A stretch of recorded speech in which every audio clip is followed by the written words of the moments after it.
I was in first grade. And it's so funny, I've only told this story to like a couple of people.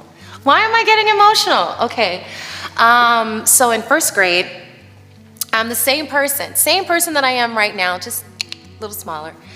And there was this white kid on the playground. He was in my class. You know how you would go to different classes throughout the day. So you may have, your science class over here, and then you may have, whatever classes over here. But in PE, you would all come together and go outside. So this young man always had a problem with me. Even if he sat behind me, there was an issue, or he would push me, or he would shove me. And this one particular day, we went outside on the playground, on the blacktop. Hello, remember that word? And he pushed me down and called me a nigger. And it was the first time that I'd actually heard the word, so I don't know why the word, it's like I knew that it meant something derogatory without anyone ever saying it to me before. But it hurt my feelings so much.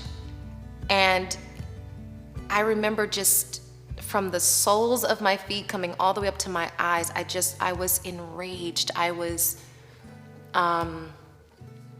never been that mad before because I was pretty much a happy-go-lucky kid, but I was incensed with rage.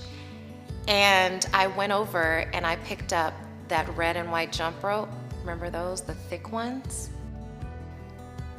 And I slapped him across the face with it. I did. And I think it was the first time that I'd ever been so mad as to raise my hand to somebody, And I also remember him going to the principal and creating this story of how I'd, taunted him and followed him around. And that made me even more mad because I was like, wow. And the idea of you flipping it on me to make me seem like, the bad person. So, of course, back then, principals were allowed to give you spankings.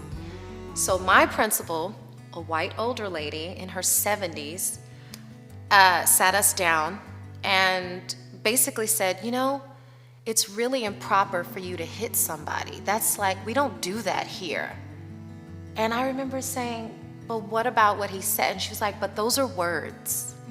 Those are words. You don't put your hands on somebody. And I was like, oh my God, I guess that's true. So I went home and, actually the principal called my mom and I was so nervous. I remember thinking my mother is going to kill me because of course she's raised me to be loving, understanding, giving, all these things, and rational. That's something that I feel that a lot of people need to understand about Black moms is that from a young age, we are conditioned to be rational because we don't have the luxury of being anything else, right? And so it's not like we're raised to be these crazy people that just ruin everything in the room or toss things around. It's like conduct yourself in a mannerable way or, And you knew what the ... was. So of course I'm like, oh my gosh, my mother is this classy, regal woman, and she's gonna have to come up to the school because of something that I did. So I just sunk in the chair and I felt immediate fear. And it wasn't for the principal and it wasn't for that young man, it was for the fact that my mom is about to probably cuss me out in front of these people. So I remember her walking in and she said, well, what happened? I know my child didn't do ... And the principal said, well, she put her hands on someone today. And my mom said, well, why? Why would you do that? And I told her the story. And she said, can I talk to my child for a second? And the principal's like, yes, of course. It's because the principal's thinking, we're in this together. And my mom takes me to the side and she said, I'm just gonna need you to follow my lead right now, okay? Just follow my lead. And I said, okay. So we go back in and my mom goes, you cannot do this. You cannot put your hands on anybody else.